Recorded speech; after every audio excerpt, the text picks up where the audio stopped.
Shimmer के पीछे जब फौजें लगी ना मुख्तार की, तो इमाम ज़ैनुल आबिदीन मदीने के मुज़फ़्फ़ात में रहते थे, खैमा लगा लिया था, अल्लाह अल्लाह करते। मुख्तार की फौजें शिमर के पीछे लगी, गर्मी का मौसम, घोड़े पीछे हैं, छुपता छुपाता दौड़ता। गर्मी में थोड़ा बहुत दौड़ना पड़े तो जुबान बाहर आ जाती और इंसान के वजूद की अजीब कैफियत होती। शिमर उधर आ गया जहां इमाम ज़ैनुल आबिदीन का खैमा था। इसने देखा कि एक घर है, छुपने की जगह, दौड़ के अंदर दाखिल हुआ। इमाम मुसल्ले पे बैठे, यूं नजर उठाई, क्या शान है रसूल करीम के घराने, क्या अंदाज है घराने का। यूं नजर उठाई, फरमाया परदेसी पानी पीना है? बंद करने वाला था पानी। पानी पीना है? कहने लगा पीना है। शिमर कहते मैं समझा कि पहचाना नहीं इमाम ज़ैनुल आबिदीन, पहचाना नहीं। वक्त बदल गया, हालत बदल गई। वो ताजो तख्त वाले आज रुसवा हैं। इमाम ज़ैनुल आबिदीन खुद उठे। सुनना और याद रखना, उठे, बर्त प्याले से पानी, अपने मटके से पानी प्याले में डाला, फिर एक प्याला दिया, फिर दूसरा दिया, और पियोगे? तीसरा दिया। शिमर कहते जब मैं सैर होके पानी पी लिया ना, तो मुझे तो गुमान था ना पहचाने नहीं, तो मैं इजाजत लेके बाहर निकला, तो मैं ना पानी तो पी लिया पर पानी पानी हो गया। हम तो दुश्मन को भी पाकीज़ा सजा देते हैं, हाथ उठाते नहीं, उसे उसकी नजरों से गिरा देते हैं। कहते हैं कि पानी पानी हो गया। यार मैंने पानी बंद किया, प्यासे रखा 3 दिन और मुझे पिला रहे हैं। शर्म आई और मैंने कहा मर तो अब जाना ही है, तो ज़ैनुल आबिदीन से सच्ची बात ना कर ले। मैं अंदर गया तो इमाम फिर गर्दन झुकाए बैठे थे। तो मैंने कहा ज़ैनुल आबिदीन शायद आपने पहचाना नहीं। तो इमाम साहब ने नजरें उठाई तो आंखों में आंसू थे। फरमाया क्यों नहीं पहचाना? जब तो अंदर दाखिल हुआ है तो मुझे 6 महीने का अली असगर उसी वक्त याद आ गया था। जब तो अंदर आया है तो मेरे चचा के कटे हुए बाजुओं में जो दर्द था और मेरी पुप्पी की आंखों में जो आंसू थे, मुझे सारे याद आए थे। और वो कहां करबला और कहां दमिश्क, तुमने नेज़े पे लटका के मेरे बाप का जो सार गलियों में घुमाया, मुझे सारा याद आया था। शिमर कहता मैंने घबरा के कहा फिर पानी क्यों पिलाया? कर पहचान गए थे तो पानी क्यों पिलाया? कहता यूं करके आंसू पूछे इमाम ने। फरमाने लगे मेरी मजबूरी है, मैं साकी कौसर का नवासा हूं, मेरी मजबूरी है, मुझे पिलाना था, मैं मजबूर हूं इसलिए कि मुस्तफा का नवासा हूं। उन्होंने हमें सिखाया है कि जो पानी ना दे उसे प्याले भर भर के पिलाना चाहिए। किधर गया मेरा और आपका किरदार? छोटे छोटे दिल, इतनी इतनी बात पे झगड़ा। हो सकता है साकी साहब से भी मैं नाराज हो जाता अगर स्टेज पे बड़ी कुर्सी ना रखते। इतना सा दिल बस, हो सकता है बिगड़ जाए एक दूसरे से कि मुझे बुलाया ही नहीं, नारे नहीं लगाए, बंदा इस्तकबाल कोई नहीं भेजा। ओ भाई ये तो छोटे लोग इस तरह की बातें करते, ये तो कच्ची पक्की बातें। जो आदमी बड़ा होता है वो इस्तकबाल से बड़ा नहीं होता। जो बड़ा होता है वो बड़ी कुर्सी से बड़ा, जो बड़ा होता है वो आगे बैठने से बड़ा नहीं होता। सदर सदर ही होता है, वो जहां भी बैठ जाए वो सदर ही है। इन चक्रों से बाहर आए। अहले बैत अतहार का उसवा नूर, खूबसूरती। बात को समेटना है क्योंकि वक्त इशा करीब है। क्यों निकले इमाम हुसैन यजीद के खिलाफ? यजीद तो जामे मस्जिद दमिश्क का खतीब था, पता है आपको? चलिए अब पता चल गया। दाढ़ी वाला आदमी, उलमा जानते हैं, जुब्बा पहनता था बड़ा शानदार, हाज के खुतबे देता था, हाज के। हमारे तो हुक्मरानों को सूरत इखलास नहीं आती, फिर भी आप कह के देखें, वो कहेंगे सबसे ज्यादा मजहब का पता ही मुझे है। यजीद दाढ़ी वाला, पगड़ी वाला, इमामे वाला, जुब्बे वाला, हाज पढ़ाने वाला। तो इमाम आपको क्या जरूरत पड़ी थी उसके खिलाफ निकले और इस तरह निकले कि बच्चे कुर्बान करा दिए?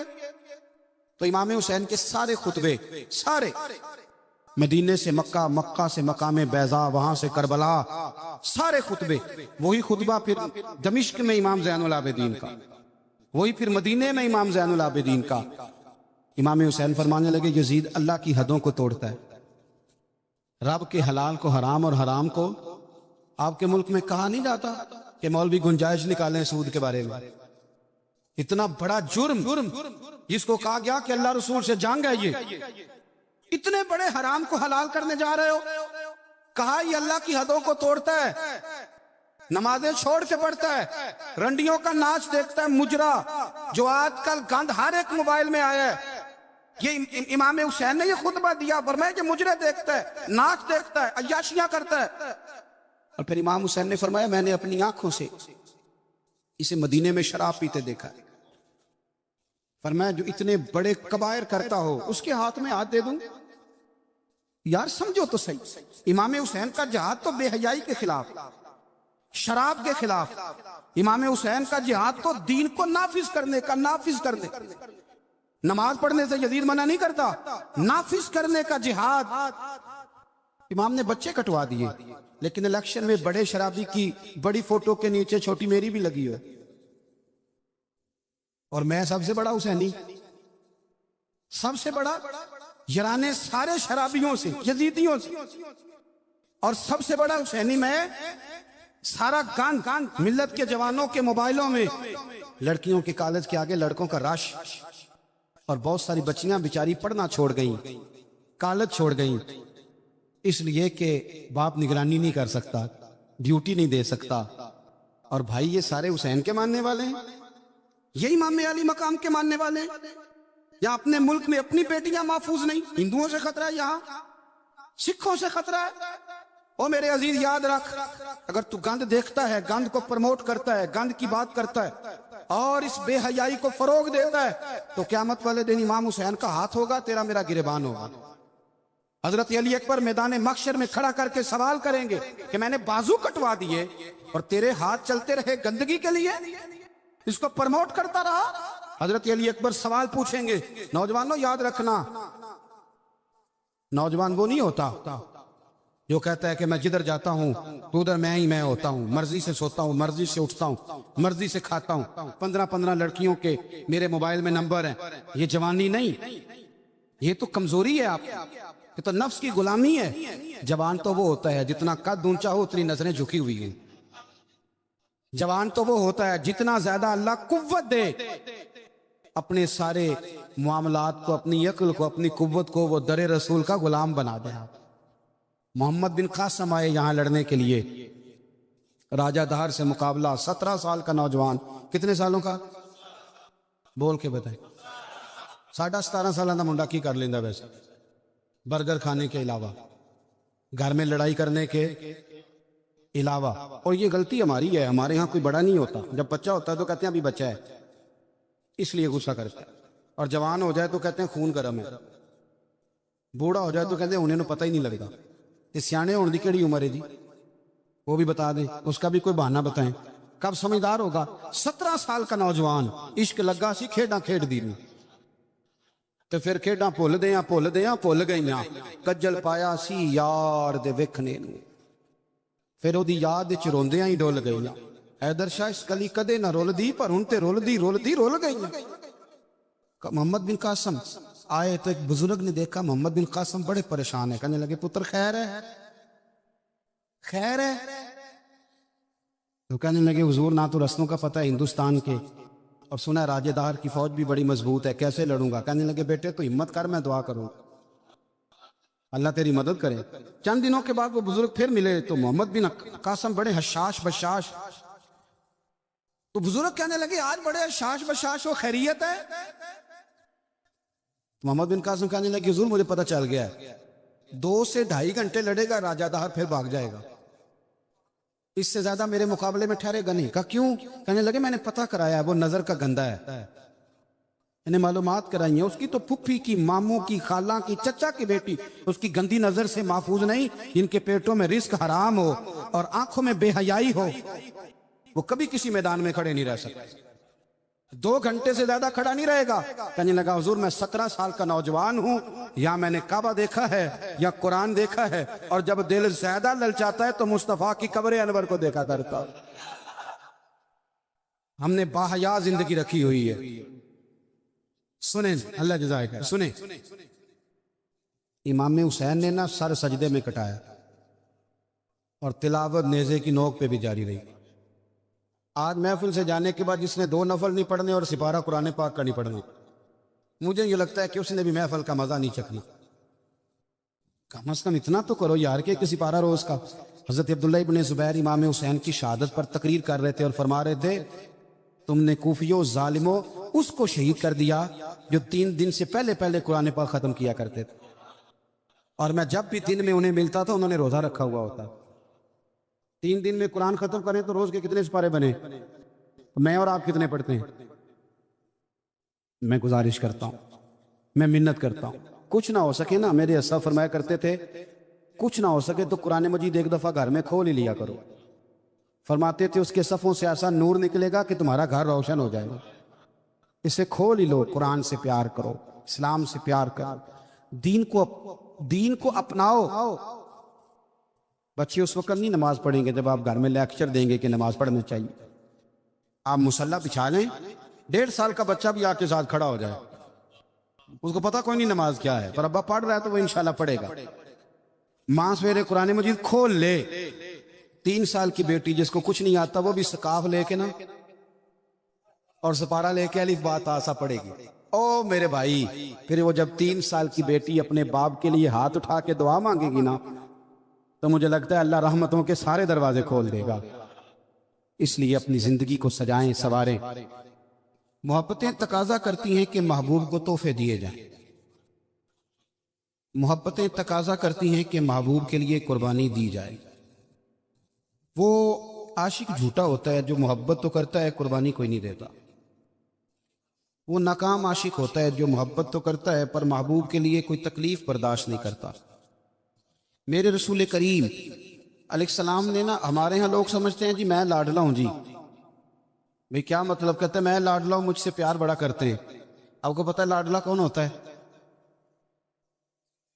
नबी पाक सल्लल्लाहु अलैहि वसल्लम ने फरमाया मैं अपने रब का सबसे ज्यादा महबूब हूं और सबसे ज्यादा तकलीफें भी मुझे ही आई हैं। लाडला उसको कहते हैं जिसको आंखों पे बिठाया जाए, कि लाडला तो वो होता है जिसे तकलीफ सहनी पड़ती, जो आजमाइश में होता है, जो वज़ियत में होता है, वो लाडला होता है। हुजूर फरमाने, सुनो मेरी बात को, इसको समझो। फरमाया मैं अल्लाह का सबसे ज्यादा महबूब हूं और सबसे ज्यादा तकलीफें भी मुझे आई हैं इसलिए कि मैं उसका महबूब हूं। भाई ये मोहब्बत का रास्ता है। अगर आप लाडले हैं तो बताओ फिर अजियत कितनी उठाई? अगर आप लाडले हैं तो तकलीफ कितनी बर्दाश्त की? जितने लाडले हैं हजरत आदम से लेकर मेरे महबूब तक, सब ने तकलीफें उठाई। हुजूर के सहाबा ने बड़े गम सहे, जख्म पे जख्म खा के जी, खूने जिगर के घूंट पी, आह न कर लबों को सी, ये इश्क है कोई दिल लगी नहीं। हमारे यहाँ ना लोग समझते हैं मौज लग जाएगी, लाडला बन जाऊंगा। भाई यारी तेरी सोना पर अजमैशा भी तेरिया अग, ये सोना परखिया जामदा ही पहलो ना लगा दे लग। आप समझ लें इस बात को कि ये सरासर लाडला होने का माना सरासर इम्तिहान है। नबी करीम सल्लल्लाहु अलैहि वसल्लम की अहले बैत रब करीम के बड़े महबूब हैं और नबी पाक के बड़े लाडले हैं। और हुजूर के जितने भी लाडले थे वो सारे आजमाइशों में, सारे।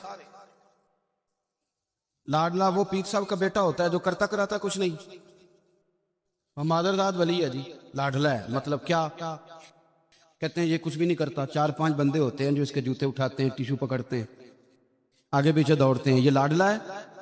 लाडला तो वो है जिसको दर्द हो, जिसको आजमाइश हो, जिसको तकलीफ हो, जो निकला हुआ हो, जो कुछ कर रहा हो। नबी पाक अलैहिस्सलाम के अहले बैत लाडले। सैयदा आयशा सिद्दीका फरमाया करती थी हुजूर की अजवाज में से हुजूर को सबसे ज्यादा प्यार सैयदा खदीजतुल कुबरा के साथ था।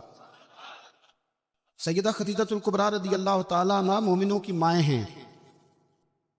हुजूर अलैहिस्सलाम से निकाह होने से पहले वो मक्के की मलका शुमार होती थी। सोना है, चांदी है, तिजारत है, कारोबार है, घर है, हर चीज। आप फरमाती हैं 20-20 कनीजें मेरे पास होती थी, मैंने कभी पानी का प्याला भी उठ के नहीं पिया था। और फिर मैं लाडली हो गई नबी पाक, फिर लाडली हो गई। फिर हुजूर की नजर करम मुझ पर पड़ी, फिर महबूब करीम अलैहिस्सलाम ने मुझे कबूल फरमाया। और फिर रंग क्या बना? जोहर के वक़्त, इब्ने इसहाक़ कहते हैं जोहर के वक़्त नबी करीम की बारगाह में सारी दौलत, सारी कनीज़ें, सारे गुलाम हजरत खतीजा ने दिए जोहर के वक़्त। असर से पहले पहले मेरे नबी ने सारा कुछ तकसीम फरमा दिया। ये बतौर मिसाल बयान करते हैं, फरमाते हैं यूं समझो कि जोर के वक्त दिए और असर से पहले पहले हुजूर ने बांट दिए। वो बीबी जिसने कभी कभी भी पानी का प्याला नहीं पिया था, फिर वो घर में झाड़ू देती, फिर वो चूल्हे में आग जलाती, और फिर वो खातून, देखे ना, बंदा गरीब से अमीर हो जाए तो गुजारा हो जाता है, और अमीर से गरीब होना पड़ जाए बड़ी मुश्किल होती है। हजरत खतीजतुल कुबरा ना बावर्ची खाने से खाना पका के निकली, चूल्हा जलाया, और जब निकली तो 17 पेबंद थे पूरे वजूद पर कपड़ों के। तेनों लब दिया आप गवाचे, सानू अपनी खबर न कोई, साथों भारे नहीं कख गलियां दे। उनते सानू आख दे लोग शुदाई, नंग नमूस दा साड़ के चोला, गल पैने ताज गदाई। ओ सजना अपना आप गवाया ता यार ने चाती पाई। नबी करीम सल्लल्लाहु तआला अलैहि वसल्लम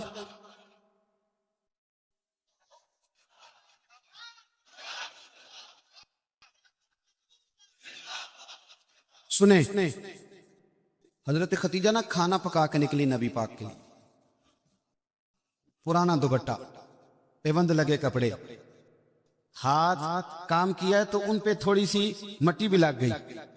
बीबी साहबा खाना पका के जब लाई ना हुजूर की बारगाह, इधर देखना मेरी तरफ, बारगाह, ये बेटी को सिखाओ, ये बेटी को, ये दिसियां बीवियों को बताते हैं, ये बेटी को सिखाओ। उसे पता चले कि जब औरत खुद खामन के लिए खाना पका के ले जाती है तो फिर उसे एजाज क्या मिलता है। हजरत खदीजतुल कुबरा वो खाना पका के लाई, और जब नबी रहमत अलैहिस्सलाम के सामने खड़ी हुई ना तो हुजूर गौर से चेहरा देखने लगे,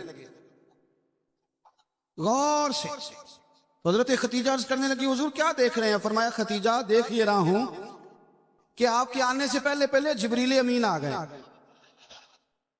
और वो कह रहे थे कि या रसूलल्लाह खतीजा खाना पका रही है, जब लेके आ जाए तो उसे उसके रब का सलाम कह दीजिएगा, उसे उसके रब का सलाम दे दें। क्यों? इसलिए कि जब आप कुर्बानी देते हैं, जब आप एसार करते हैं, जब आप कुछ करके देते, मेरे मुआशरे में, मेरे ज़माने में मेरी तरह के सैकड़ों लोग हैं जिनकी मौजें लगी हुई हैं, किया कराया कुछ नहीं, कुछ भी नहीं। हमने ना दीन से कुछ लिया है, दिया नहीं, और हमारा आज भी लेने का शौक है, देने का नहीं। मैं अगर रोज मैं कहता हूं रोज कि इस्लाम और वो लोग, फलाना बंदा खिदमत नहीं करता, फलाना इज्जत नहीं करता, फलाना कदर नहीं करता, कोई अगर मुझसे पूछ ले कि साहब आपने क्या दिया है, हम रोज दुआएं मांग रहे हैं, इल्तिजाएं कर रहे हैं, तावीज ले रहे हैं, मांग रहे हैं। अगर कभी हम अपने दिल की अदालत लगाएं और पूछें हमने मदद को क्या दिया, वो 5,000 रुपया जो हम मस्जिद में देते हैं ना, वो भी 25 जगह पे लोगों को खबर होती है कि दे दिया है। तूने कोई दुख सहा मजहब के लिए? कोई पत्थर खाया तूने दीन के लिए? कभी कांटों पे चला तू मजहब के लिए? कभी तू आगे बढ़ा? दीन नबी दा वांग यतीमा रोवे ते कुरलावे ते आखे मैं कित्थों लबा उमर बहादुर, जेड़ा मैनू सीने लावे। तो हाल ही कोई नहीं, कोई पोजीशन नहीं।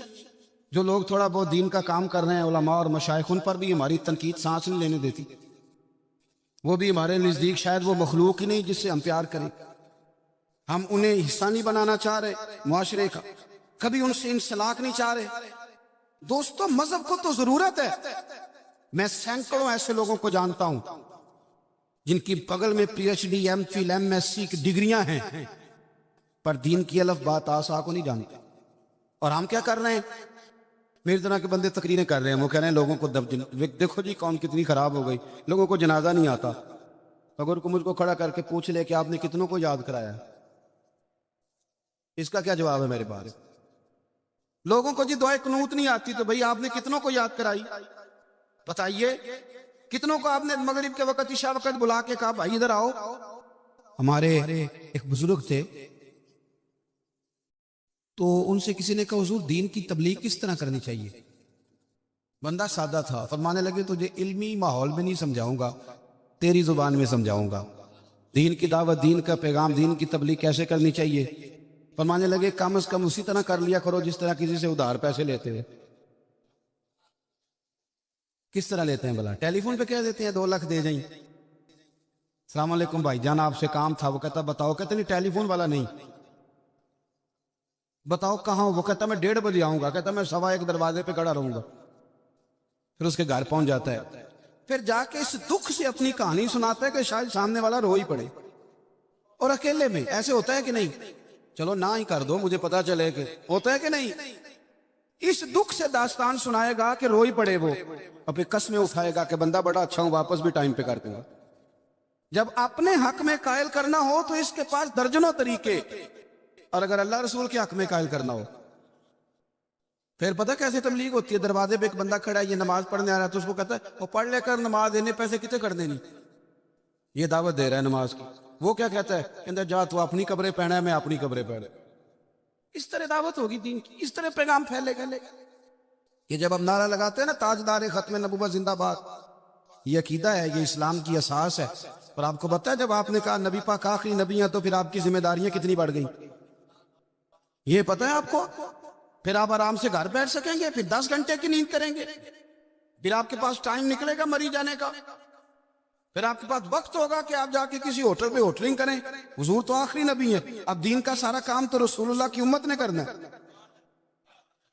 तो उम्मत के पास तो बोर होने के लिए भी बड़ा टाइम है, फेसबुक के लिए बड़ा टाइम।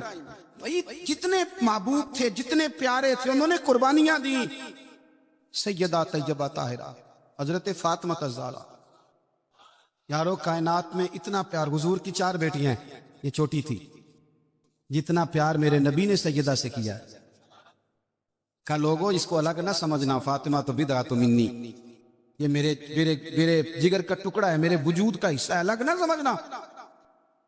लेकिन जितनी तकलीफ हजरत फातिमा ने उठाई है, तवज्जो है मेरी बात पर। किसी ने पूछा बीबी साहबा घर से कब निकली पहली दफा, कब निकलना पड़ा? तो हजरत फातिमा रो पड़ी। फरमाने लगी मेरी वालदा विसाल कर गई थी, जनाब अबू तालिब का इंतकाल हो गया। मुझे किसी ने आके खबर दी कि फातिमा हुजूर हरमे काबा में सजदे में थे और कुफार ने ऊंट की वजनी ओजड़ी, ऊंट की ओजड़ी वजनी होती है, वो ला के हुजूर के कंधे पे रख दी है। मौला अली भी मक्के में मौजूद नहीं, जनाब सिद्दीक अकबर भी नहीं। तो फातिमा चलो चलो जरा। तो हजरत फातिमा कहती है छोटी सी उम्र में दुपट्टा ओढ़ के, गोया बुरका पहन के मैं गई।